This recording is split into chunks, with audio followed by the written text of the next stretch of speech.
What's up, everybody? Welcome to Kreation DJs podcast, very first episode. We are currently in Las Vegas for the Wedding NBA 2025, so we are shooting this for one of our hotel rooms. We plan to do this on a constant weekly basis, so we hope you guys lock in, subscribe, like, follow. Put stuff in the comments what you want us to talk about. If you have questions, we would love to hear it. I am DJ Jtorcher, that's DJ Jamaal. We are the owners of Kreation DJs.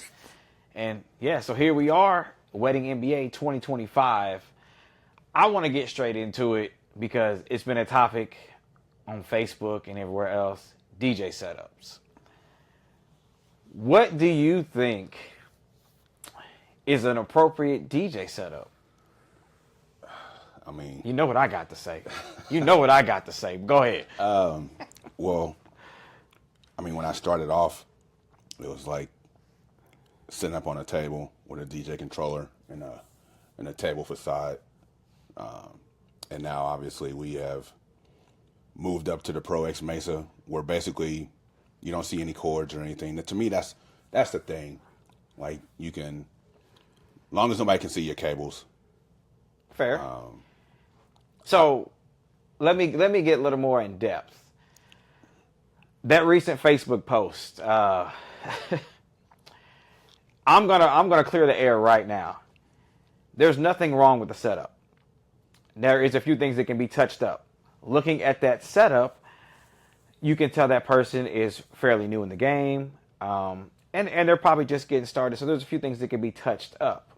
There's a lot of people saying, oh, well, this person showed up to an award show with this setup. Well, we've had the argument on Facebook with a couple other DJs. And the truth is, the client does need to understand what they're getting and know who they're booking. But as a DJ, and I'm not talking about the DJ that is in that post. I'm talking as a DJ of where I'm at in the years that I've been in, the years that I know a lot of these guys have been in, that said there was nothing wrong with that setup. Well, if there's nothing wrong with the setup, but you've been... So here's my thing. If you feel like there's nothing wrong with the setup, that's great, because I feel like there's nothing wrong with the setup if that person is at a entry level. If you have been in the game for 10, 15 years, you should know better. You should know how to evolve. You should know how to grow. You should know how to set up. You should want your setup to shine. You know what I'm saying? You should want it to shine. It's just everybody's all in an uproar about this, and I don't understand. You know, some DJs are saying, and listen, I'm gonna say this here. Some DJs are saying, and I took offense to this for a little bit, but I had to calm down and really realize where I was at.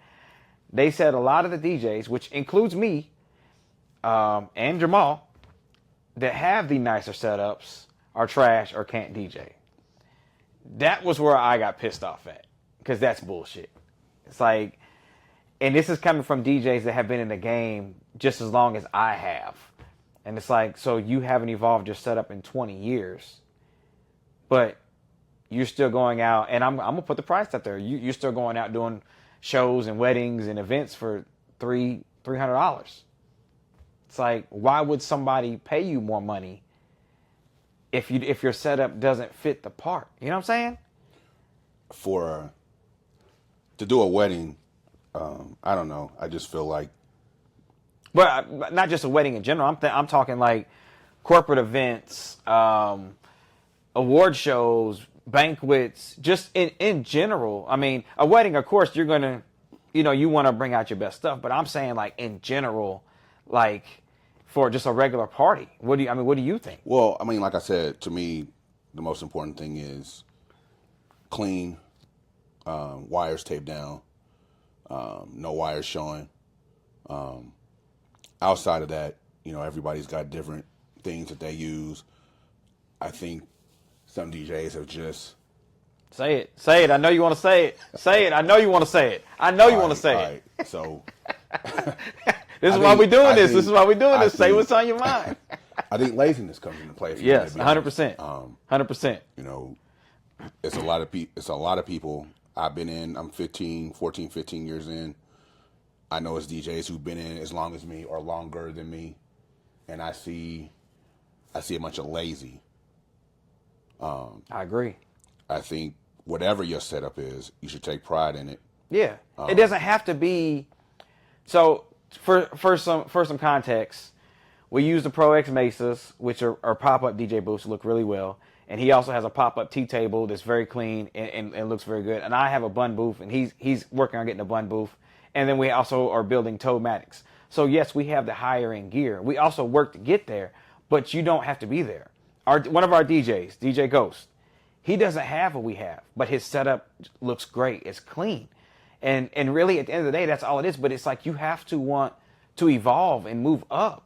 It's like you don't get to a price point that we're at with the basic setup. I'm gonna be honest. I've talked to coordinators, I've talked to vendors, talked to venues, and that's what it is. Whether DJs understand it or not, the setup does matter. I used to be one of those DJs that said the setup didn't matter. It was the DJ. But if your setup is clean and they're scanning the room, like take for instance, say you're at an event, or just say you're at a wedding, and you see the coordinator, and we've all seen this. You see the coordinator going around taking shots of the room. Why do they stop when they get to the DJ? I mean, the setup looks great.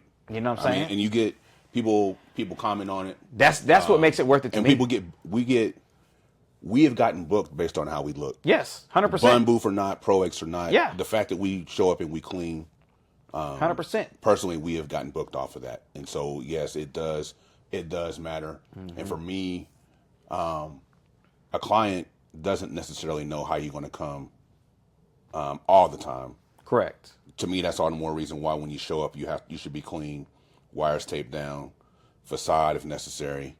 Yeah, just make it look great. Make it look a part of the scenery. Like there's nothing wrong with the basic setup, because going back to that setup that I was talking about, I started like that. Mine was way worse. We started from that. But my biggest complaint is, like you said, laziness, and the fact that DJs have been in the game for 20 some odd years and your setup still looks the same. That bothers me. That bothers me. And then you complain about people undercutting you. Nobody's undercutting you. You're undercutting yourself. It's too much money to be made out here. And like I said, based on the fact that we have been booked based on how we show up to do other people's events. Exactly. It does matter. Yes, 100%. Yeah, 100%. Like, I don't know what's wrong with these cats, bro. Like, I just, shit is wild. It does matter. It matters. And how you present yourself matters. Not even how you set up your gear, but how you look matters. But it's also more than just DJing. A lot of DJs not really forget that. Some don't know. Some aren't educated enough in the game to know.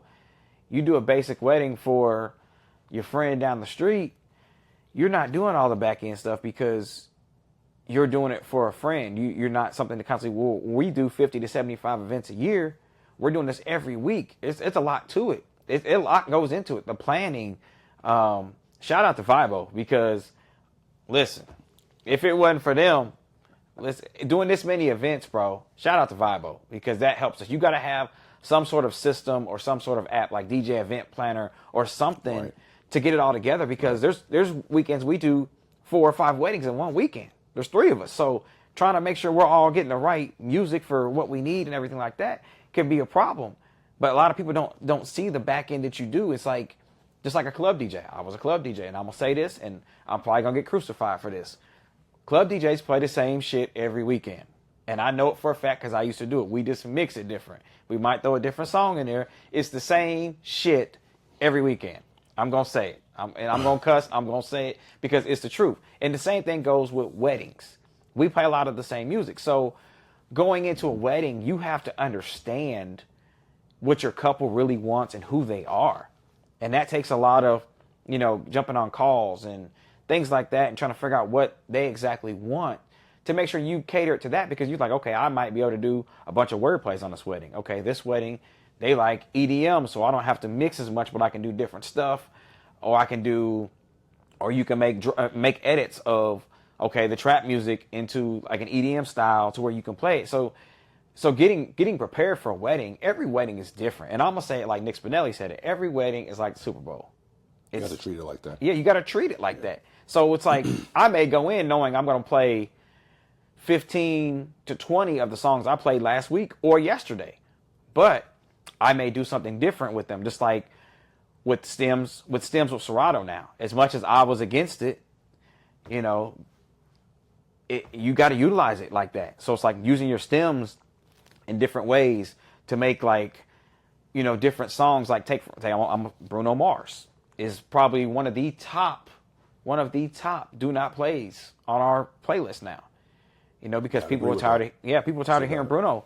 Yeah. And we all love Bruno. He makes dope music, but it's so overplayed. Just like these damn line dances. Stop playing the fucking line dances. I'm gonna say it. Man, but look, I'm not against the line dances. But I mean, you know what though? I like that flex, that Cupid flex. That's dope. I fuck with it. Let me stop cussing so much before they take us off the air.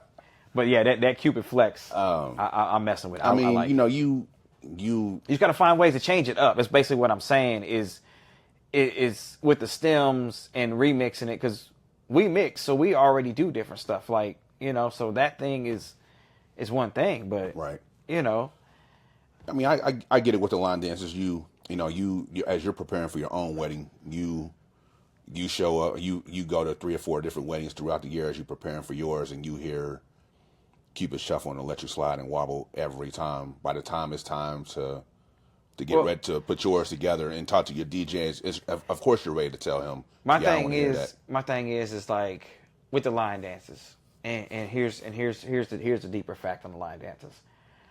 I was a cruise ship DJ for about 10 plus years. So you think you play a lot of line dances, bro. Listen, I've played all of them. But the biggest thing for me is Cupid Shuffle and Wobble, and maybe even Cha-Cha Slide need to go. They need to go. There's so many other line dances out there that can be utilized. It needs to go, man. And it's like, to me, it ruins the dance floor. Because not so maybe the Cupid Shuffle, not so much the other two. You can mix Wobble, literally mix Wobble and Cha-Cha Slide. I've mixed out of Cupid Shuffle, like use Soldier Boy or something like that. Well, yeah, I use it. Drop the stems out, you know. I mean, Soldier Boy, Pop, Lock, and Drop It. Yeah. One of them two is usually the thing. But for me, Wobble, especially for if we're talking about wedding clients who basically want to hear 90s music anyway, it's easier to. Oh yeah, for the 90s, it's definitely right. Yeah. You can go into Return of the Mac. I do that. My thing is the line dances. I feel like, and here's what I'm gonna say, and some DJs are gonna hate me for saying this, but it's a crutch. If I have to use a line dance to fill my floor, listen, bro. I'm sorry. You're not doing what you're supposed to be doing. Now, I will say this. There is some weddings where it's like, okay, line dances are the hit. Some people don't like to dance. They don't like to do line dances. But you should not be playing line dances in the club, period. Okay, line dances fair. Are for backyard parties, bro. I'm sorry. I'm going to say it. You know, it's I don't like them, bro. I feel like when people ask for line dances, and I'm the type, I can be, you know, if you ask for, you want a bunch of line dances, you keep bugging me. I used to do this on cruise ships. They would bug me about the line dances. Okay. I would play every line dance back to back, and I would take a break. That was my break. I'd go use the bathroom, go get me something to drink, because I'm going to wear your ass out. Like, here's all your line dances. Let's get back to the party. I'm here to DJ. Okay, playing a line dance, you're not DJing. You're just playing a song. I'm going to ask you, okay, well, what about this one? Okay. What about the Tamia record? Is that a line dance to you? So here's the thing, and I'm gonna expose this because a lot of people don't know this, and they think, oh, this is a great line dance and this and that. It ain't for y'all. I'm gonna tell you what that record came from and where that dance came from. It came from us skaters.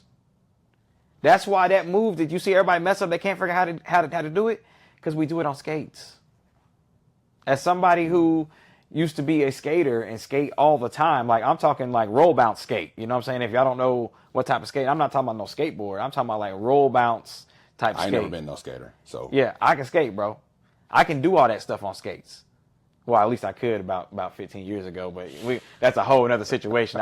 Listen, I got on some skates the other day, bro. Let me tell you, I was still cold, but I wasn't like I used to be. You know, I got I'm to a bit really rusty. like you to let you see me falling down on my ass on skates. Man, my wife, she was mad at boy. Let me tell you, but yeah, that dance originated from my skaters, and it's funny because every time I've played that, I see them messing it up, and I'll get on the mic and I say, and sometimes I even stop the music. I say, hey, you guys realize why you can't get that move?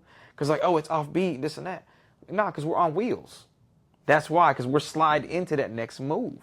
So that's why you see them mess it up, and they get off because it is off. But it's a way that we transition on wheels. But as far as that, like, I'm an R&B guy, so I don't mind it that much. I don't mind it that much. But I don't care to play it though. I don't care to play it unless I have to. But speaking of that, I will say one thing, and y'all need to give this man credit. That boy Cupid. Listen to him sing on them line dances now. That man is, bruh. Listen to him sing on Cupid Shuffle, on Flex, any of them. You don't even like to play it. But he's singing though. We worry about this damn line that he's singing. Listen to that boy sing. I'm just being honest. Go listen to Cupid Shuffle without playing it in an atmosphere where you're going to like use it for line dances, and even Flex. Listen to him sing. Like, they don't give that man enough credit. I will say that. Like, he needs to do an R&B record. I ain't gonna lie to you. I buy it. I'll mess with it. But anyway, it's, you know, I just think the line dances are played out. If I can get through a whole night without playing any line dances, I absolutely will. I like playing the cha-cha only because, you know, at the beginning. You know one I mix that you gonna laugh at? I'll mix Cotton Eye Joe, bro. If they have it on their list. I've done it a couple times. I'll mix it. I've done it a couple times. Because it's 131. So you can go anywhere. Just like the cha-cha slide one that I use, the 6 minute long is like 132, 131. So they can be mixed out of. Right. Yeah, they can be mixed out of. My biggest thing is, and I've seen it, especially like when people are just constantly asking you, they'll get up and they'll dance for those dances, for those line dances. And then as soon as you transition into something else, over. They go sit down. So it's like, y'all killed my dance floor.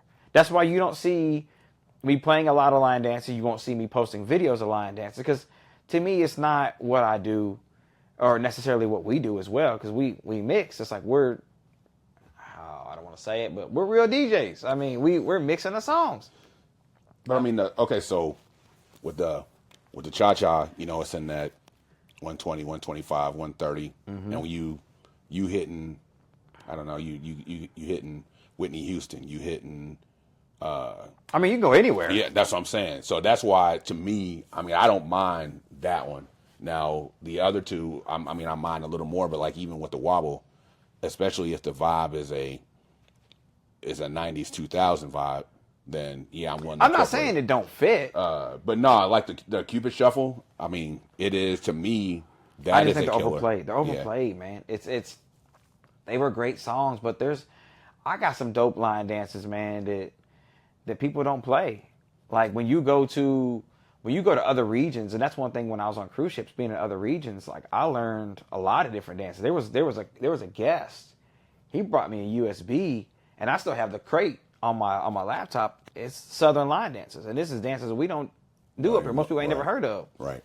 Like what's the one? And I know this one's old, so don't come for me. But it's out of New Orleans, and I don't know if it's out of New Orleans, but they do it out of, like, it's real big down there. Is the Zodiac bounce or Zodiac? It's dope. Man, it's dope. Like, but it's just like everybody's so stuck in their region, and nobody wants to gravitate to anything else. Or it's people are scared. DJs are scared to take chances on records because it ain't like it was back in the day. So you get in that safe zone. I'm like, I'm going to play 24 Karat Magic. I'm going to play Wobble and play Cupid Shuffle. Yeah, people are going to dance. But the number one thing brides are telling us is like, hey, we went to 3 weddings this year, and every wedding was the same. Yep, don't do that. Yep. You know what I'm saying? So it's like you got to find a way to do something different. It's like, you know me, I don't play the full song anyway. The most you getting is 2 and out. Right. And especially now that I'm starting to make my own edits, it's really 2 and out because that's all that's on there. Or I'll go on DMS and download the super short version. And you get the chorus and a little bit, and that might be it, you know. But And that really depends on how much open dance time there is as well. But I just feel like that's overplayed, man. I mean, I think we're at a point now where brides and grooms don't want it, but unfortunately, parents and grandparents and aunts and uncles still do. But because otherwise, they're just gonna sit there. And I understand it's like this is not their night. Got it.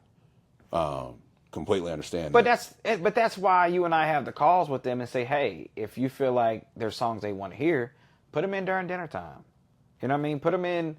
That's the perfect thing to do for mom and dad. And if there's songs that you know that your older crowd wants to hear, but you don't want for your open dance, put them in during dinner time. I've had people get up and dance during dinner time. You know, put them in during dinner time. Let them have their moment, because then later on, when we get crazy, they've already, kind of had their thing. Like, listen, I've looked up the last wedding I did, and it was funny because our videographer, he goes, bro, you got grandma on the dance floor to something she ain't got a clue what the song is. And I was playing, I don't know if it was Yeah Glow or something, and she was out there. But I had her dancing early. So, you know what I'm saying? It's like, it kind of plays into that. And as far as overplayed, let's go into this. Overplayed songs. Let's talk about some overplayed songs. A lot of them. So, and this has been a big one going around the internet. I know Joe Bunn and a couple other guys were talking about this. September. What do you think? People starting to open in the dance floor. I'm playing it no matter what. I'm not opening the dance floor with it. I've opened quite a few times. I've played quite a few times. I ain't gonna lie. Especially the version of it that we playing. Yeah, and I got a different version of it. Yeah, I'm playing that no matter what. That's an automatic must. You don't think it's time for it to be? No. You don't think so? No. Okay. I can give you the cha-cha, and again, back to that for a second. Again, the version of Earth, Wind, Fire, September we playing. I can play with it. I think it's DeVille edit. I think DeVille did that edit. I believe DeVille did that edit. The acapella, the clap. Yeah, the clap there. Yeah, clap. Yeah, so it's like, especially that version of it. No, I'm never retiring it. Okay. Now, the version that I might play at dinner time, the original that was on the Earth, Wind, and Fire record. Okay, yeah. Okay. But the one where I can use it when I'm in my 120 plus zone to keep the dance floor and keep the older people on it. Nah. Okay. Nah, that's to me that's a must. So tell me, what songs, aside from line dances, what songs do you think are overplayed? That DJs. I mean, you can definitely make the case September is overplayed. I just won't let it go. Okay. You can. Let me see. Whitney Houston, I Want to Dance with Somebody is another one. Oh man, that's one of my favorites. But again, it's not necessarily something I'm going to retire. But I think you can make the argument that it's overplayed. Here's my thing with it. I think it is overplayed. I will agree, and it probably does need to be retired, or Kygo needs to do a version of it or something. But I really, so my thing is with that one, I use that one. If it's an older crowd, I will use that, and I get them singing.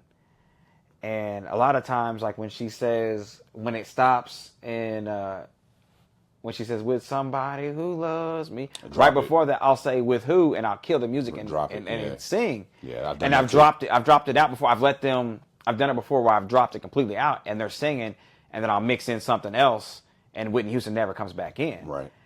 So I mean, I think it is overplayed. Like how you are with September. I don't know if I can retire it right now. Not that. Again, the version that we playing. Yeah, I can't retire that. So give me another song you think is overplayed, because it might be stuff that's on my list that I'm playing. I want to know. I want to know what you think is overplayed. Yeah, Usher is another one.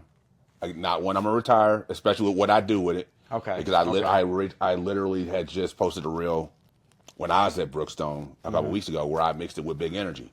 And I love those two records together, for the record. Like that's another reason why I it is a staple, though. It is a staple. And it's everywhere. I think you can make the case that it's overplayed, but because I can mix it with everything from Big Energy to Back to the 105, Hotel to Freak a Leak, like I'm never going to stop playing. Okay. But you can definitely make the case that that's one too. Okay. Okay. I'm trying to think another one in that. Hot in Her is another one. I think hey, he's listening to stuff I play. Yeah, I think you can make the case that one's overplayed too. But again, it's like, I'm gonna be honest with you though. It hits with all genres, all genres, all ages. Yeah, Hot in Her, they hit. And that's the thing. It's like with those, I know those songs hit. So I've recently, like this wedding season, I tried to not play a lot of those songs. unless I had to, just to challenge myself. It's like, there's other great. We forget about the other great songs in those eras because we get so stuck on. Because listen, that Usher and Lil Jon, like it's 4 different songs, 3 different songs. Because you got Usher and Lil Jon, you got PD Pablo, Freak a Leak, and you got what's your name, My Type. My Type, Hot in Her. No, but those 3 are all the same beat. All 3 of those are the same beat. Well, then you'd have to throw Blow the Whistle in there too, then, because that's what. Yeah, but that's what My Type is. That's basically what My Type is. Yeah, in a way, but Blow the Whistle, I don't feel like it's overplayed because some. No, I mean, I don't think I hits. classify that one as overplayed. But I mean, as far as like, that's, I don't want to say it's a sample, but it's if it's not a sample, it's about as close as you could get without being one. Yeah, I mean that's crazy. But yeah, like I'm not. Yeah, you could, like I said, you could definitely make the argument. Hot in Her, yeah. What's another one in there that's more popish that I play a lot? Buttons. I don't play that. I play that one. Not necessarily something. Maybe that one is not one that I would qualify as overplayed. Overplayed. Okay. I'm just talking like as what. Get Low. Ah, man, that's tough. That's a tough one not to play, because it gets the reaction. It's a tough one not to play. I'm just saying, but I think, but again, it hits with everybody. It does. Everybody knows it. Age, genre. You might not like it when it comes on, depending on if your mom or grandma, but you know what it is when it. You know what I mean? You know what it is. I've had a mom or grandma ask for that before. So, I have too. I have too. Yeah, Get Low. But Get Low is another one. I think you could make an argument. So let me ask you that: if you give me 5 songs that you think should be retired. Give me 5 songs you think should be retired. Well, I mean, you could. I just gave you 5 you could retire. Yeah, but I won't do it. That's what I'm saying. 5 that you would retire right now. I'm gonna tell you one thing, DJs. Listen to me. Oh my God. Who the fuck is playing the chicken dance? Why do I keep getting that on my do not playlist? Who is playing the chicken dance? Are you kidding me? Like, bro, that was our number. I looked at Vibo. I think that was our number one thing that was said to not be played was the chicken dance.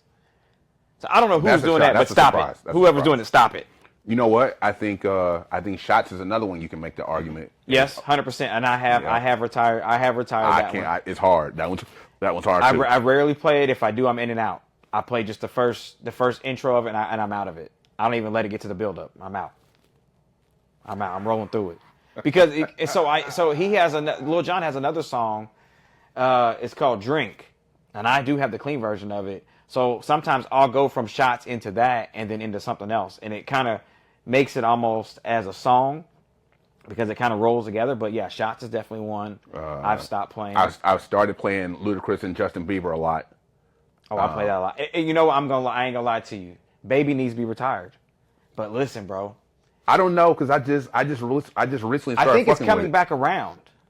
Because you got to remember how hot that song was when it originally came out. Because he was young, and now that song's come back around. You play that at weddings, and they go crazy. And then I mix it with Down, with was it Jay Sean and Lil Wayne? Lil Wayne. I mix it with Anaconda sometimes too. Okay, yeah. But yeah, I think that could be one that's retired. And this one's tough to retire, but I've stopped playing it.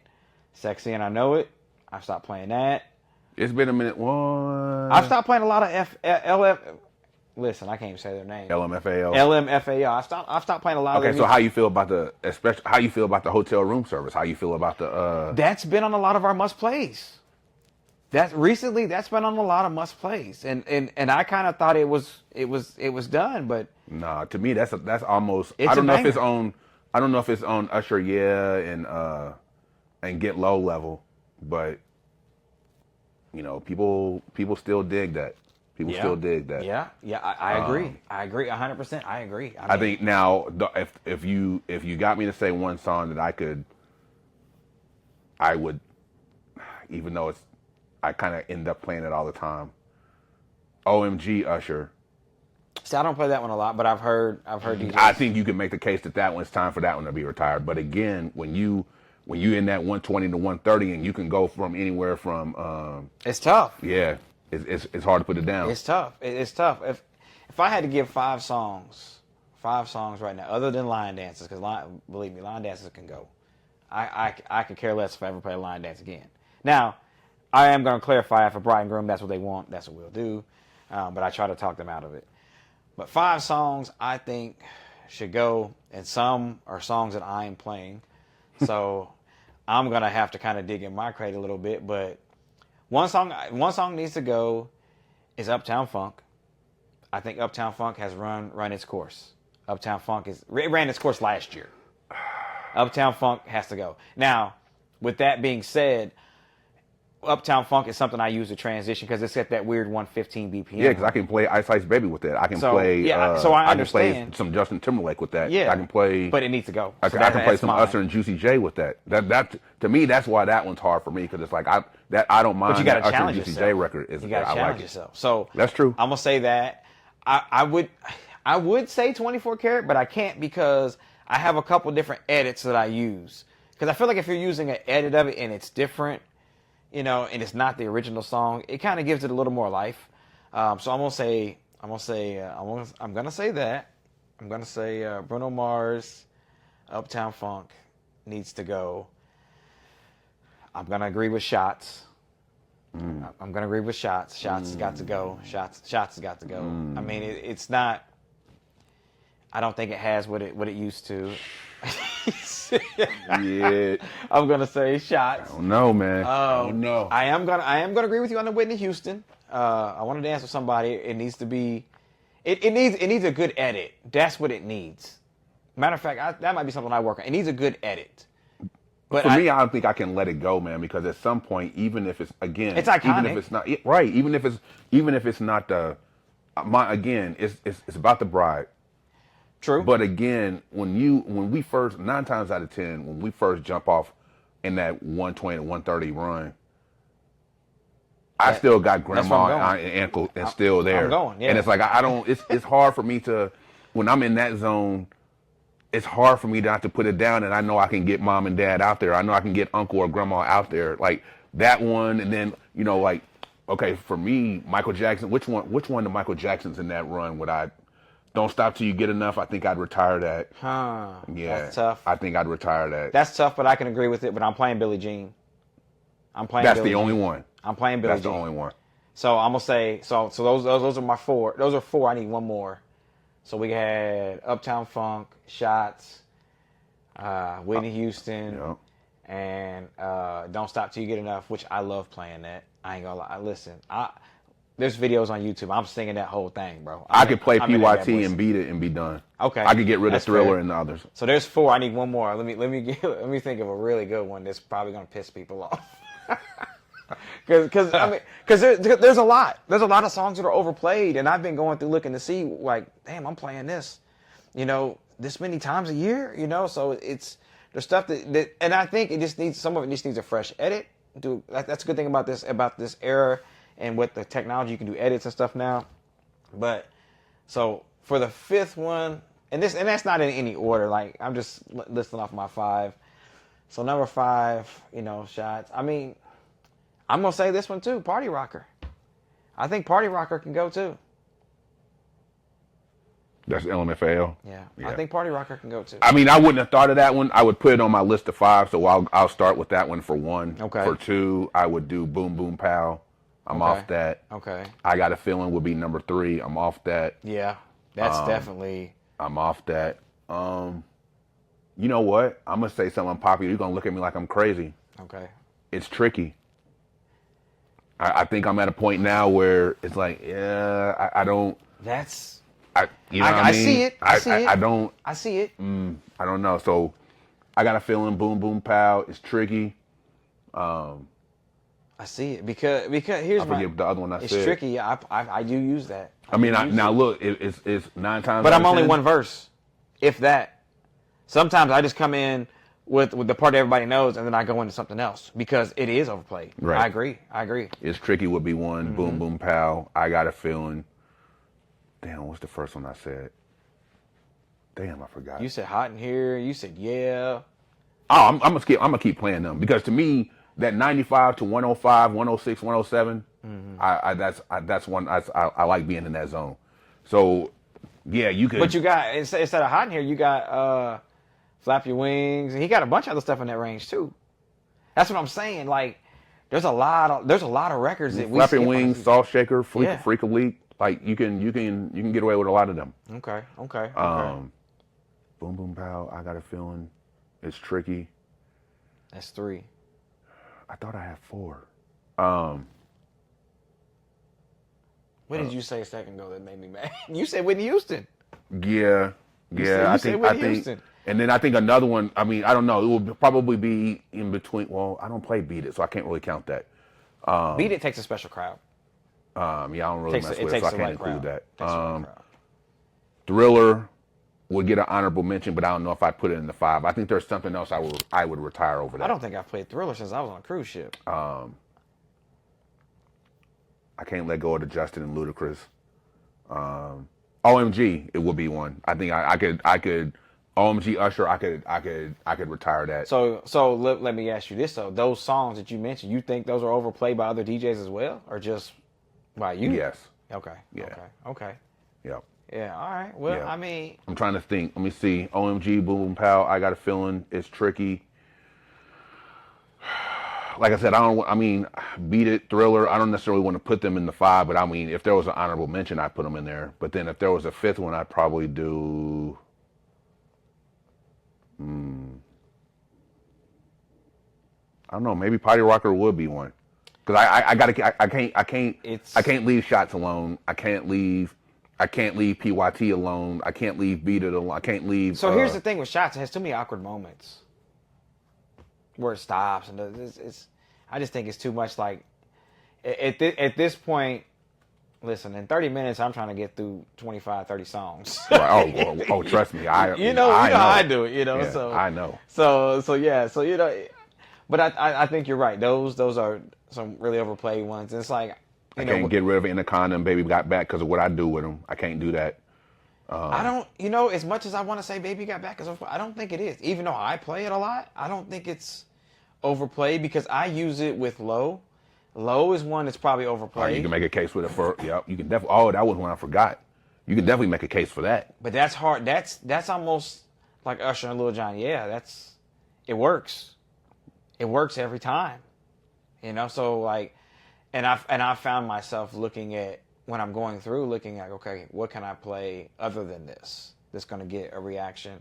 Because now I'm starting to try to get the reactions of, oh, I ain't heard that in forever. Because it's a lot of bangers that people are like, oh, I ain't heard that, to kind of take your mind off of it. But yeah, I mean, there's a lot of overplayed music in the wedding industry. But there's still a lot of songs I think we're talking about songs that hit regardless of age and regardless of genre. And it's like, it's hard. But that's where we come in as the DJs to do our research to figure out, okay, what songs can cross over, because there is other songs, just those work. Like there's, like if right now, I'm gonna say this, and I'm probably gonna get DJs are probably gonna come for my head on this one. If I am completely unsure about the crowd, like I had to come in and substitute for another DJ, something happened. I don't know the crowd, I don't know the background, I don't know nothing. There's about 5 to 10 songs that I'm gonna run through that I know is gonna let me know where they're at. Usher and Lil Jon, yeah. Montel Jordan, this is how we do it. Hot in Here. All of that in that range right there. When I start running through those songs, it's gonna let you know your crowd. Montel Jordan, you got 90s. This is how we do it. Montel Jordan, 90s. Yeah, it's 2000s. Nelly Hot in Here kind of gets you more on the college. Ride With Me is in there too somewhere. Ride With Me, yes. You know what I'm saying? So it's like, those are probably 4 or 5 songs that I would just start with off the cuff because I know they're going to work. But then again, as a DJ, we are so scared of getting the wrong reaction from the crowd. Now, you talking about regards to what the crowd is? I'm talking, you had a gig tomorrow and you got sick and you couldn't show up and I had to go show up and I knew nothing. I knew absolutely nothing. I had to go in and play. You know what I'm saying? Like, Like those type of songs that are overplayed, I would play. I would Right. start with Absolutely. until Yeah, you I have to. figured out where my crowd is at. You have to. You know what I'm saying? But as far as, you know, clubs and DJ sets at corporate events and stuff like that, there's other songs that can be played, and I believe we get comfortable in that realm of playing certain songs and like, oh, okay, yeah, this is gonna work, it's gonna work, and we get laid back. I've noticed by watching myself on video of me taking risk, and it's like, I ain't gonna lie, I'm having more fun. The crowd sees I'm having fun, and it's something different, Right. you know. But yeah, there's a lot of overplayed stuff. I mean, Oh yeah. But I mean, you know, you gotta. There are things that you probably should do, like you said, to your point, until you figure out what is what. and I really personally think a lot of the stuff that's overplayed, if somebody made a good edit with those or good mashup, you know. So that brings me to this. How do you feel about edits and mashups that are already together? What do you think about that? So I got one that I play that's and this is why I can't retire Billie Jean. There's a mashup that I play a lot of times with Billie Jean and Sexy Back. That's already pre-made. Mm-hmm. So do you feel like DJs are cheating with the mashups? No. So is it No, is it absolutely not, because DJs are, I mean, in essence, I mean, not necessarily, well, I guess you are a whole lot more than I am, but I mean, is DJs doing it? Why would I feel like it's a cheat? Okay. Is DJs doing it? So no, That's kind of not. what's going to be my next thing. Is like, well, if it's my edit that I made the edit. But here's my thing. There's a lot of DJs and they will say, oh, well, you did it without doing it live. A lot of my edits I can do live. I don't understand why that would even matter. To me, it doesn't anymore. It's just like the mixtape game. There's a lot of DJs that are great. They're 4-track, but Yeah, don't even get me started. They can't do that live. Don't even That's get a whole me nother. started. That's a whole nother episode. Yeah, don't even get started. But as far as edits, I'm gonna be honest. I used to be against them. I used to hate them. I used to be like, why can't the DJ just do that? But with stems and everything else, it's like, to keep it fresh. I think it goes to. I think it goes to your point earlier about how, you know, some songs they just need freshened up. They need a reboot. They need to sound different. So no, I'm not against the mashup. That's like the edit I made. Matter of fact, a year ago today, basically, when I started making edits, was Roscoe Dash. I love that entire song. That's another one that you can make the case needs to be retired. Well, yes and no. I love that entire song. I do too. Well, what part does everybody sing? The Roscoe end. Dash part. The end. So I made an edit where it comes in and goes straight to his verse. I could do without the. Which verse is it? Wale's verse? Nah. Walker's verse?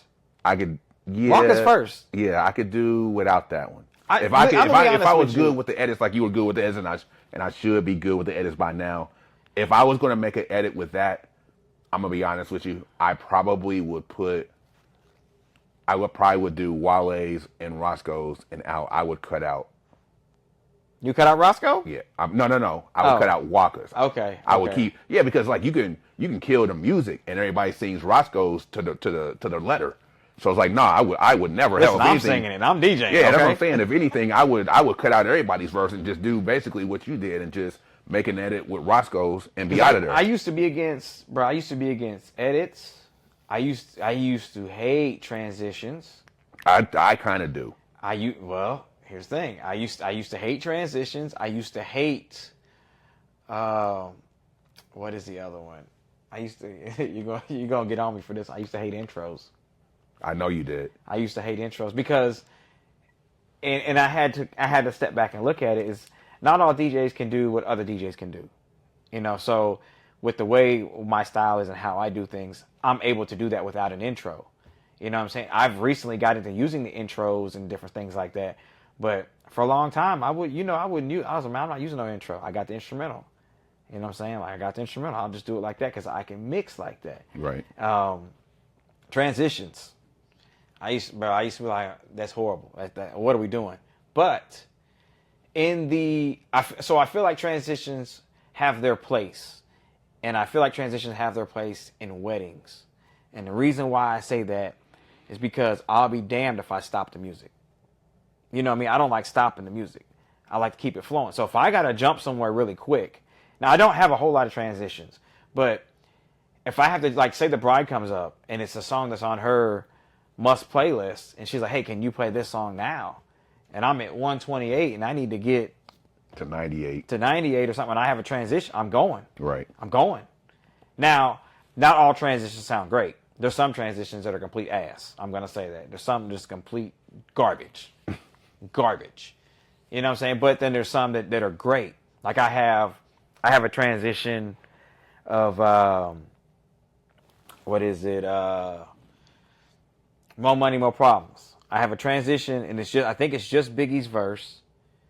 And when he says, throw your rollies in the sky, it transitions into rollie. I didn't want to rollie. But it rollies in the sky, or rollies in the sky, or rollies in the sky, or rollie. I don't know who made it. I have to look and see so I can give them credit. But I use that. People are like, oh. I'm like, yeah, it's, you know, it's, I feel like the transitions, depending on how you use them, it can be used. Now, would I use them in a club setting or something like that? No. Right. Absolutely not.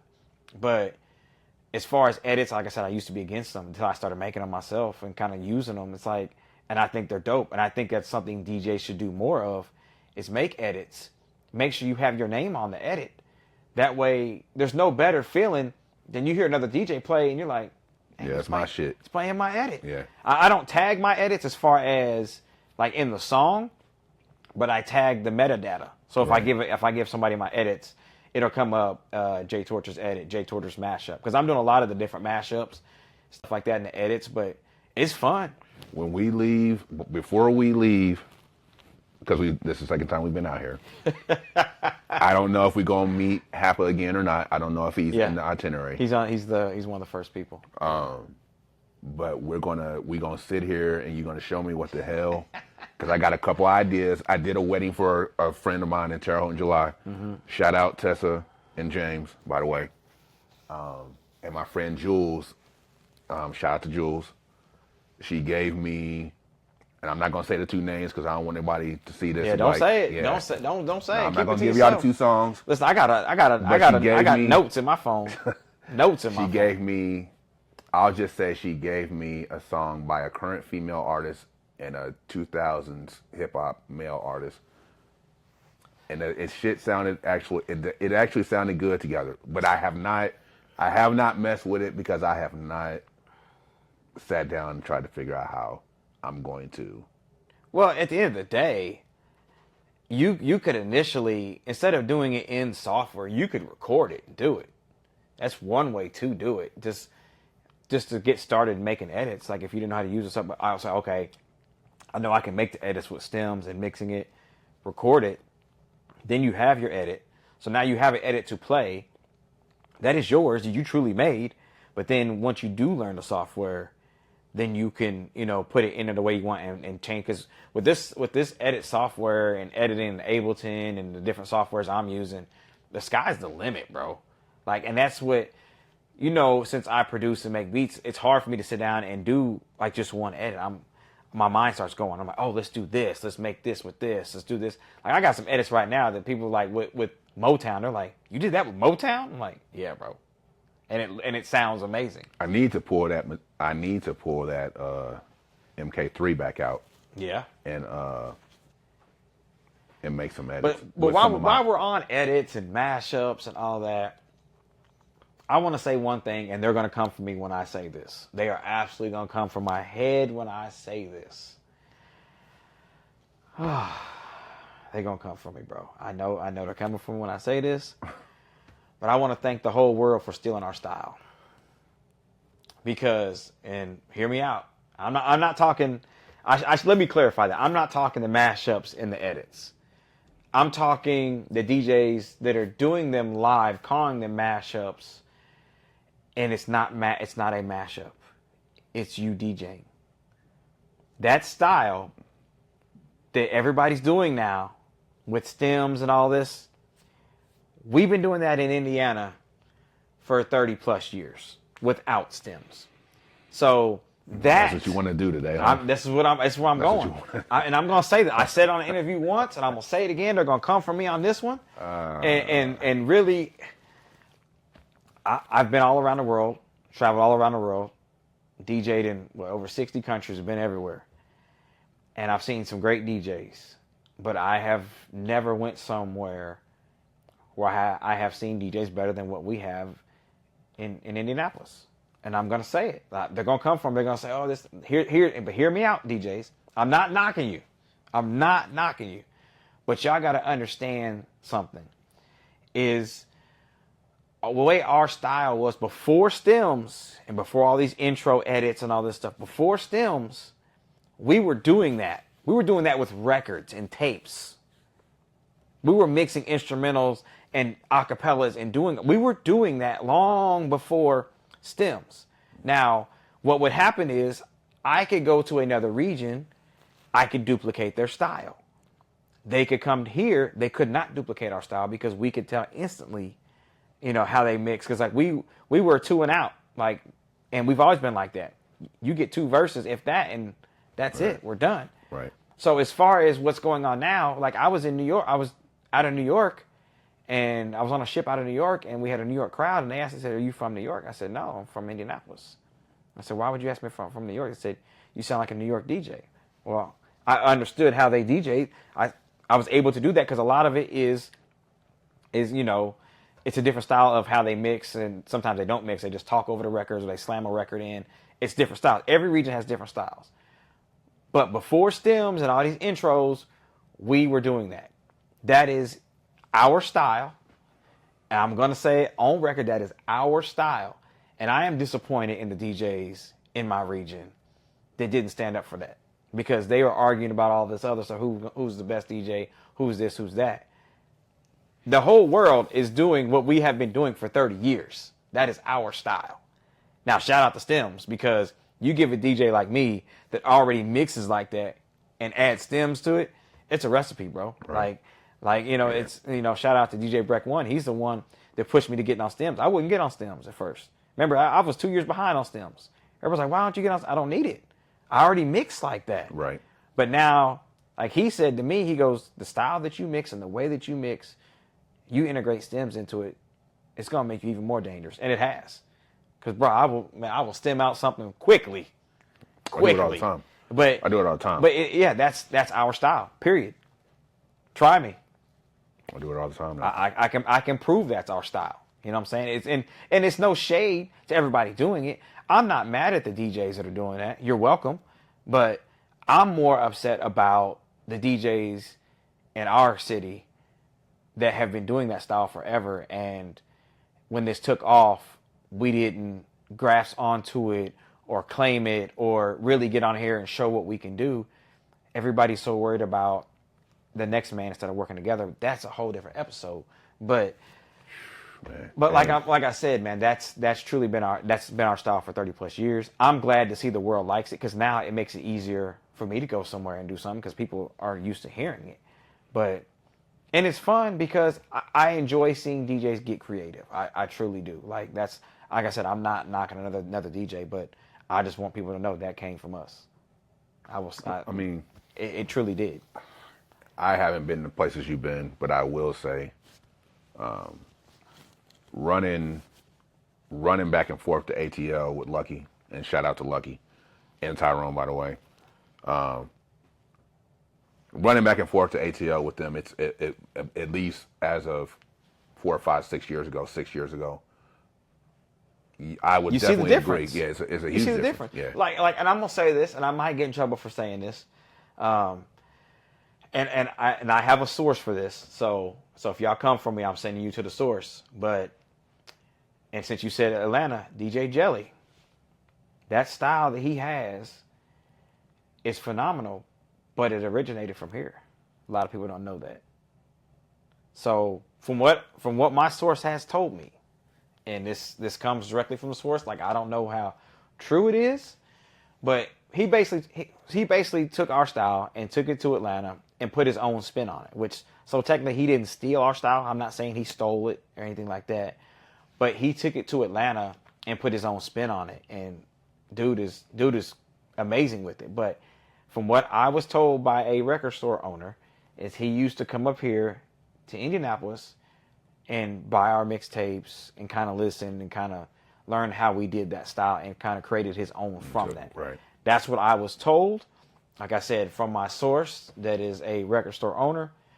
I will not mention at the moment, but if y'all come for me, I'm sending you his way because I was told that's how that style became that. But what he did, he didn't steal it. He took it and made it his own. Right. So I'm not because dude is cold, bro. I used to buy his mixtapes. I never got a chance to hear him. I know some of his stuff is cold. Like I think the last time I rode down there with Lucky and Tyrone, I met Smalls and I heard was it DJ Corrupt? Okay. I think we went somewhere and he was out. But okay. I mean, I definitely would agree though. But that style, it's global now, and to me, like, and I may talk a lot of shit and get upset about things, but I'm glad to see it, that people love it. I'm glad to see other DJs being creative because it's challenged me because now I got to be more creative because that was the style that always set us apart. So now I got to dig in my bag and do different things and use stems or mix something else because I don't use mixed in key or headphones or any of that. Shout out to Breck. I'm not. Listen. Shout out to Breck. That mixed in key. Listen, it makes a difference, bro. I can't figure it out. I don't know how you can't. Because it feel like it handcuffs me. That is fair. That's fair. But it's also like my style of DJing and how I always DJ. We didn't have mixed in key, like we didn't have controllers, so we had to learn things a different way. So a lot of it was just trying stuff, and you'll hear me. You know, sometimes I look at something, I'm about to try this. I don't know if it's gonna work. Right. And I'll try some stuff, and generally it works. You know what I mean? And really, I'm gonna give you the secret sauce. I'm gonna give you the secret sauce on how I make things work that I guess you would say aren't in key. And some DJs already know this, but some DJs have no clue. Kill the bass. Right. That changes everything. Yep. It changes everything. It helps. It helps. So, because you can kill a melody now with stems, but if you don't have stems, Well, I mean, and now, like, people who've been in the game longer than me, and I don't want to say you, but, people who, were in it before, like you, before I was in it, it's funny how people used to say the controller killed the game. And now everybody in the world, it did. It didn't, because if the controller killed the game, then people who've been in the game longer than me, who used to carry records, will still be carrying records. Did nobody tell y'all to stop carrying them crates? So the controller did not kill the game. Let's keep it a buck. Like there were people who were in the game longer than me. Respect to them. I'm not mentioning no names. I got rebuttal that. Go ahead, keep going on. But rebuttal that. I don't. And then on top of that, the people who came in when the controller took off, like me, it's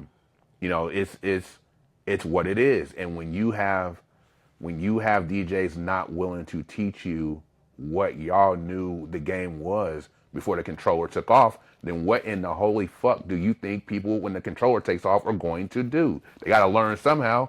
And it's like, so you can't. People used to kill me, man. They would get mad about how you about what you use as you got in the game, as the game was changing. I used to be one of them guys. I ain't gonna lie to you. I used to be one of them guys. No, because there were. But I have an argument for that. I'm not naming them, but to me, you can't be mad at the controller takeoff and not be willing to show people the game. It wasn't the controller that we were mad the most about. It was not the controller. So what is it then? It was the fact that DJ became so accessible. That was one thing. We were butthurt about that. I'm not gonna lie. A lot of us were upset because you went from 50 DJs in the city to 5,000 overnight, basically, with controllers and computers. Okay, but the biggest thing that makes us mad as guys that have been around 25 years and all that's 25 or more years. The biggest thing that makes us mad is not understanding the culture. That's where I have a problem with it. It's not understanding where it came from or not respecting the DJ culture. Because at the end of the day, if they don't carry that on, this culture is going to die. Okay, so then guess what we need then? We need we need some of y'all vets to stop acting like, yo, I'm going to stop being the dentist the minutes get off my lawn, Mr. Wilson, motherfucker. I'm going to stop being that dude, and I'm going to teach somebody something. I agree with you. You know what I mean? Because and that's my thing. Like, you know, you can't act like Mr. Wilson, but then get mad when the controller takes off and the DJ number goes from 50 to 5 million. You can't be mad. It's like it's one or the other. Either I agree. If you want people who came in when the NS7 and the NX6 and all that bullshit came out, then guess what y'all responsibility is. And you know, I've always been one to teach people and show people things. That's one thing I never held back on. You know what I'm saying? Because, you know, I didn't know what I was doing when I started. Listen, there's 3 people right now that I would not be sitting here as a DJ or have the credentials I have without them being influential in my life. That's my whole point. We all got there somehow, some way from somebody else outside of you. Here's the biggest thing though, and I think and I'm not sticking up for them because it's not right, but in their defense, a lot of it is when you started out with turntables and records, wasn't nobody teaching you nothing. Like I learned how to blend 2 songs on my own. I had no clue what clocking records was till Top Speed showed me. Top Speed showed me how to clock my records. Shout out to him. Yeah. And shout out to him also because he's not one of the DJs I'm talking about. And that's what I'm saying. It's like not everybody's like that, but the biggest thing I had with it was they didn't respect the culture. Everybody's a DJ. It's like what's your credentials? Oh, I went and bought a controller. Okay, what do you know about DJ? Here's what burns me up. This is what burns me up. If I ask you to name 3 DJs that are like, how do I say it? That you should know, and you can't name them. You can't name Jazzy Jeff, bro. Listen, bro. I'm sorry, bro. That's the greatest man ever touching turntables. If you can't name Jazzy Jeff, you can't. That's my thing. It's like they didn't do the research of what it came from. That's where I have the problem. I use a controller now. Yeah, everybody who had a problem with the controller game is using one. And then we ain't got to name no names in the city. We know good and hell, motherfucking well, all the heavy hitters in the city are running around being lazy with the controller. Time out. That's not being lazy. That's not being lazy. I don't think it's being lazy either. But my whole thing is, it's like, okay, y'all crapped on them when they came out, and y'all crapped on all the DJs who propped up. But you got to remember, and this may be different for you because, like I said, you started around the era when the controllers came out. They were junk. That was a lot of the reasons why we did not like them.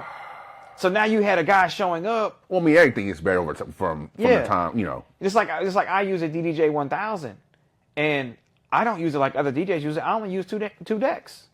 I never use 4 decks. I never use 90% of those buttons on there. I don't use, bro. I don't use because that's not my style. I don't need the flanger. I don't need this. I don't need all of that. Like I need the echo out. Right. That's what I need. Right. That's all I need. Right. Like, you know, so as far as people being mad about it, the biggest thing was people didn't respect the culture. Everybody became a DJ, and then they started trying to shit on us guys that been around for a while. That's what got it fired up. Now, you are correct. There's a lot of people that were, you know, are still hiding secrets. Like, bro, you're gonna stop being the gatekeeper shit. Got to end. Eventually, you're gonna pass on, bro. Like, the gatekeeper shit got to end. You got to leave it to somebody. If you want the culture, if the culture really means something to you, and it ain't just about what somebody can do quicker than the time it took you to get there. If the culture really means something to you, then it should be easy for you to make the decision to pass the buck, to pass the shit on. 100%. If it's really about how easy it is for Jamaal or 620 to get in the game with a controller, and you've been running around carrying crates of records for 20 years, and you worried about how quickly I can get somewhere it took you 20 years to get, then I understand why you keeping the secret sauce. But here's the thing with that. Like, I have no problem sharing the sauce, but I'm not just gonna share it with anybody. You got to show me you for real. It's got to be somebody who's really involved and is really trying to do this. It's like, because it's like I go show you the sauce, and then you don't do nothing with it. Now I've wasted my time. Time is money. You can't get time back. So it's like, if I'm doing this for the culture, and this is what you're doing it for, and you're trying to grow yourself and this and that, and we want to learn the secrets and the trades of how to do this, I've showed people how I mix, and some people are like, oh, I can't do it. Look, you know I agree with you about 80%, but you and I both know and I'm not going to say his name. There's a certain dude that no matter what Let we it do, go, man. Let what it we go. say, how we teach, what we suggest, it does not register. It just doesn't. So my point in saying that is, like, you taught me. What I do or don't do with it is on me. But I think for somebody who's True, been but I wouldn't have showed you if I didn't think you either had the drive or the talent or you wanted to do something with it. But I mean, I think Have I I think the showed people opportunity before and they done nothing? Yes, and that pisses me off because it's like you bug me to show you something, and I Right. show you something because at the end of the day, my mentor, he will tell you, and I will argue with this because if I sit here and I say he taught me something, he will deny it. He said I didn't teach you nothing. I showed you, and you went home and mastered it. Shout out to DJ LP. That's exactly my point. Like literally, I would go and I would watch him, and I would go home and try to figure it out. And then I remember when I first met him, it was probably 3 weeks of me watching him DJ before I actually asked him something. Because I would just watch, and he noticed that. And, you know, we talk about that every now and again. And he noticed that. He goes, yeah, he goes, I could tell you were interested. And then he would do something. And I would say, show me how to do that. And he would do it, but he would do it a different way. I'm like, nah, what you just did. And then he would do it a different way. And I would get mad. But then I would go home and got my wheels turning. And it brought me to be a better DJ because it wasn't me sitting there. It wasn't somebody sitting there holding my hand. He showed me something, but I had the drive and determination, like, I'm going to figure out how to do that, to go home and do that, you know, and then I would do something, he would see me do it, and he said, hey, try it this way.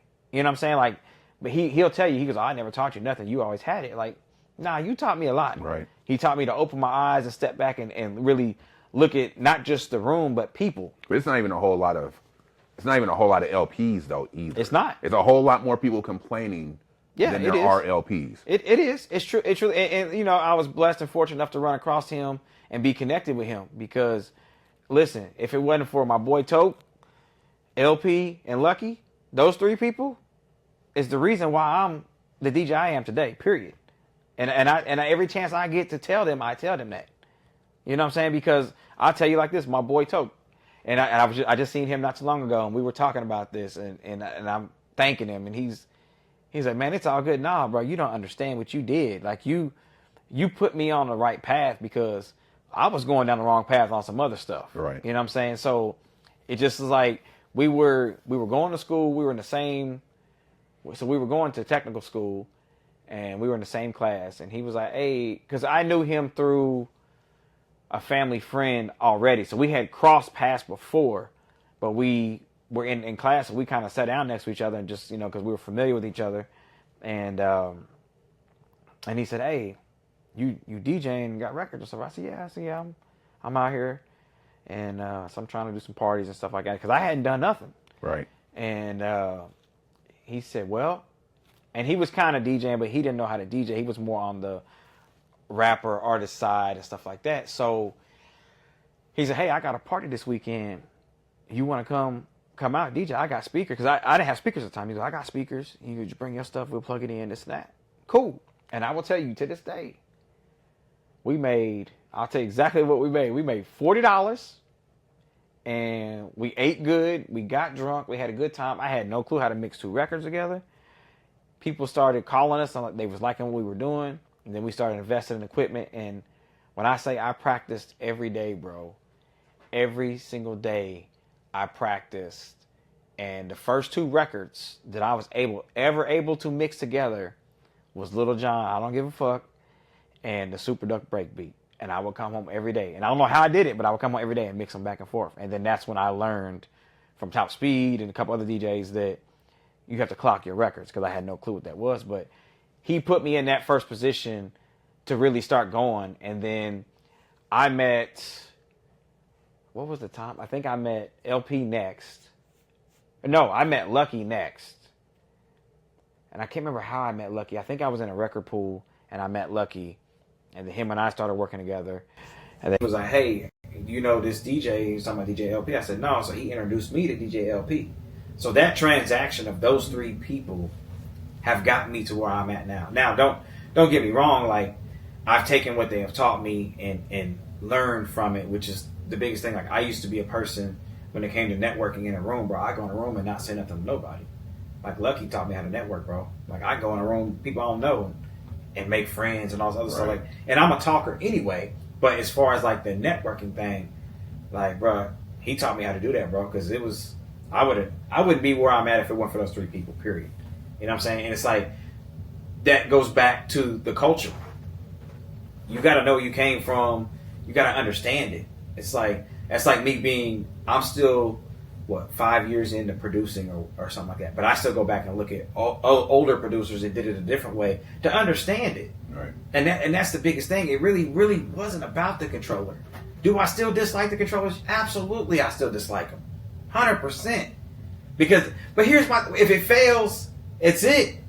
If one of my turntables goes down, you won't know the difference. You got a ring 7. Yeah, you know what I'm saying? Or if I'm using needles, I break a needle, I can still go with it. With the computers, I can go in internal mode. Right. So it's so many different options with it now, but I still don't care for them. I'll use them. But the biggest thing was the fact that we felt that they didn't respect the culture. That was what the biggest thing was. It really wasn't the controller itself. Yes, we were butthurt about it. I will say it on record. Of course. But because it was a change we didn't want to see. You know what I'm saying? It's a change we didn't want to see.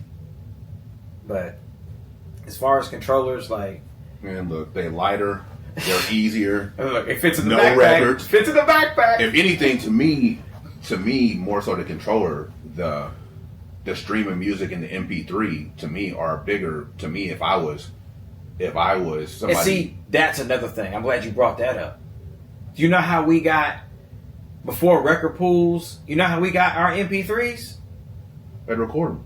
We had to sit there and record that entire record, and then we had to go in and chop it up. Like sometimes you'll hear me play a song. If it's the audio version, you can hear the record crackle in it because it came from one of my records. Right. Like you don't understand what we went through. It's like we would.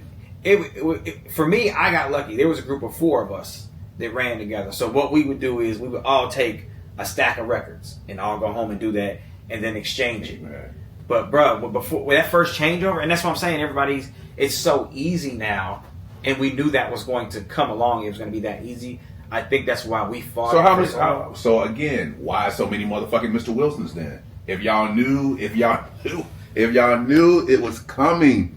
That get off my lawn, dude. It's because here's the thing.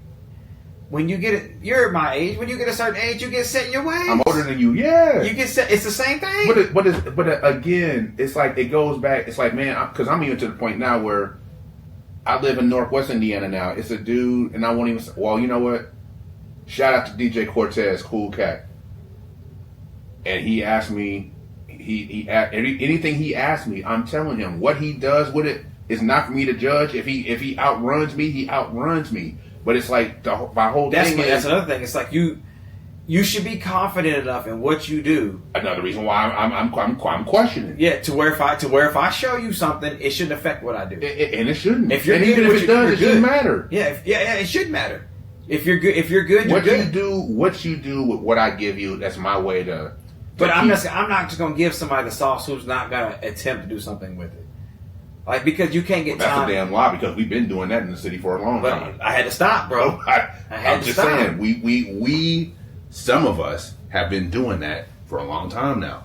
And again, it's not for me to judge what you do with what I show you. You're gonna do something with it, or you're not. Well, my thing is with that. What I'm saying is you can't get time back. So at this point, I'd be shitty if I find out you know. I mean, imagine how shitty I am now. I got one cat, and I got one cat, man, and I'll never forget it, man. I showed him a lot of stuff, bro. And if he was still here today, bro, like, because watching this man DJ, I was like, he's got it, dude. And I told him, you know, because I said, bro, you're gonna be better than me. He was like, no. I said, bro, you already got it. He was 10 years younger than me. I was like, you already got it, man. You got it. And I started taking him under my wing, bro. And man, yeah, it's. I wish I had the opportunity to show somebody something that I could look at and automatically. Here's the thing, bro, man. He was dealing with mental health, and nobody really knew it. So he took his own life. Right. He's like a little brother to me, man. That dude, man, he was talented, bro. He was talented. I was, you know, showing him that stuff was some of the best times that I had because he took it and just really ran with it, man. Like, and just when you get somebody who's like that, it just makes it makes it surreal because it's just like, okay, they understand the culture, they want to learn, and it's like, you know, him and I would battle, bro, and it was fun. I would kick his ass every time, but it was like Mr. Miyagi and Danielson, you know what I'm saying? But it was fun, right? And it made him better each time, and it also made me better because he put me on my heels a couple times. I ain't gonna lie to you, you know what I'm saying? But it made me a better DJ because that's one thing DJ LP always taught me, bro. No matter who you get on with, bring it because that next man they're gonna try to outshine you. Yeah.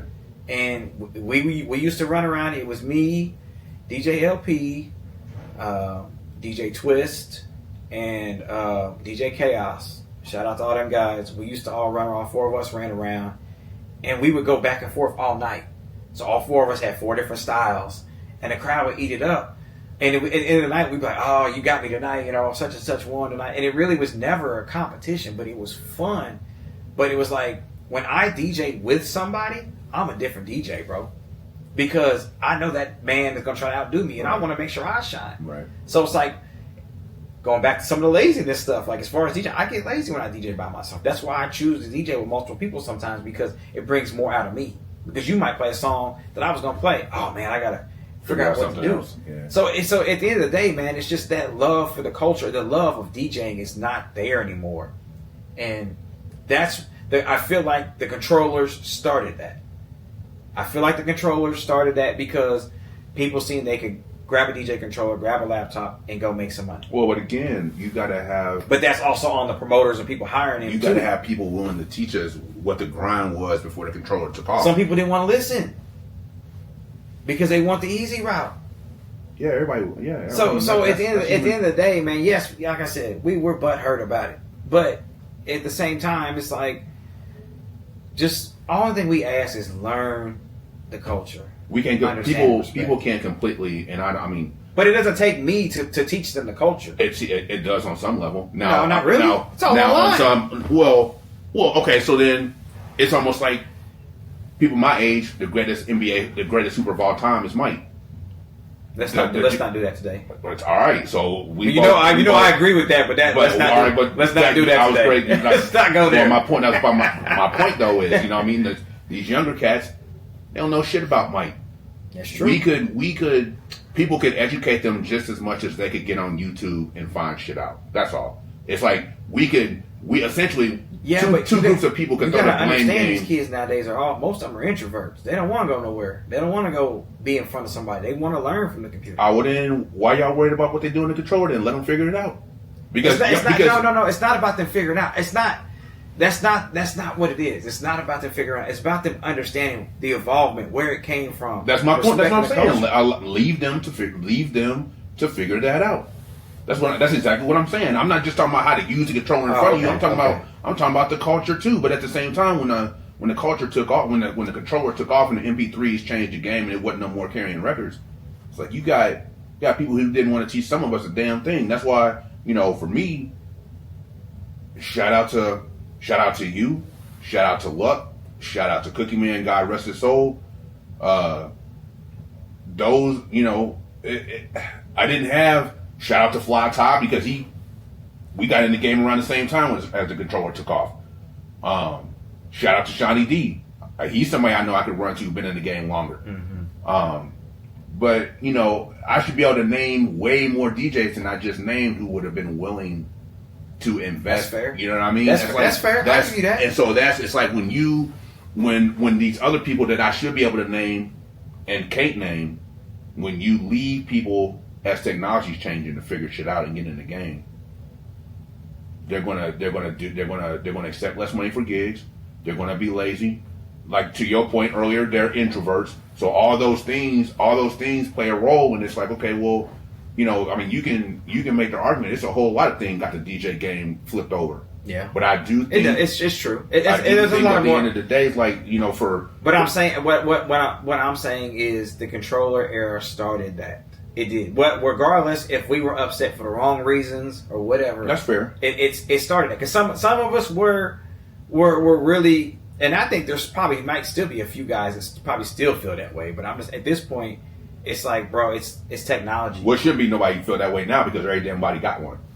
That's true. So if you to slam the controller now, or to slam the people who got in the game when the controller took off, the hell with y'all, because all y'all that I see running around with the controller. Hey man, I slammed it too, man. Don't be doing me like well, that. I mean that's true too. But again, it's like, man, I can't call you a gatekeeper, because not only have you helped me, it's been other people that you've passed the buck on. And I'm not saying nothing to the rest of those guys who didn't help me, but I know there are some guys, and I won't name them, that I asked for help and never got it. That's and fair. So, that's fair. I mean, that's why I'm like, yo, man, miss me with that Mr. Wilson shit. Like, it's a Mr. Wilson. I mean, miss me with that, because, it's Michael it's Mike and Kareem and Magic and Larry, and Isaiah, it's on them too. Cole and Braun and T Mac and Iverson. I'm just saying, it's what it is. It's like it's on them. You know, if you old man Kareem, you can't, or old man Shaq, you can't keep. How many times you work with old Superman Dwight before you shit on him about what he couldn't do? You know what I mean? It's like, come on, man, and that's. I mean, at the end of the day, it comes down. We have, not only do we have to hold other DJs accountable, but we have to help as OGs in the game. Like, and I'm always willing to help. DJs ask me questions. You know, I'm always willing, because I started like those setups that everybody's. I started like that. I got pictures somewhere. I gotta find. Oh, I do too. Because I started like that. I didn't know no better. You know what I'm saying? I didn't know no better. I thought this was. You know what I'm saying? But see, and that's, if I get on people about saying, if I say, hey, you should try this, they get mad. I'm just like, bro, you got to evolve. I'm trying to hold you accountable, especially somebody who's been in the game for that long. It's like, we got to hold each other accountable. I expect if my setup looks like shit, or I did something wrong, I expect another DJ to tell me. Or you got people who call it.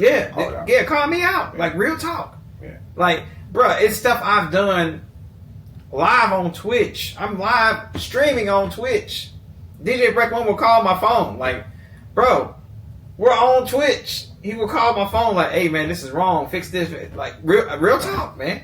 But that's the thing. It's like, if you don't have the right people in your circle, the right people around you, you're gonna stay in the same repetitive thing. Because if I walk into a room and I'm the smartest one in the room, I'm in the wrong room, bro. If I can't learn something from somebody else in that room, I'm in the wrong room. Right. You know what I'm saying? So you got to continue to evolve, but we also got to hold each other accountable. Right. You know what I'm saying? There's a lot of things that need to be held accountable as far as DJs. And it's not just DJing. It's how we carry ourselves and things like that. How we show up. You know, we got to do better as all DJs. Like, you know, and it's our responsibility as another DJ. But it's also can't take the constructive though. That's another thing. You got to learn how to take the criticism. I gave you some constructive criticism the other day. It's like, you know, it's like, I expect the same thing. Hey, if I set up wrong or something looks wrong, somebody tell me. Right, call it out. Call me out. Yeah. Call me out. Like, real talk. And if I'm wrong, I'm like, hey, I was wrong. Or yeah, I can do this, because you can always continue to learn and grow and do better. Like, and that's not just DJing. That's life. That's as a person. That's everything. But we as DJs have to do better, need to do better. And we are, and support each other. Like, the greatest thing, and this is probably gonna get me in trouble. The greatest thing when we had, I don't even know if we can say it on YouTube or anything, but when we had the sick time in 2020, what I'm gonna call it that. Right.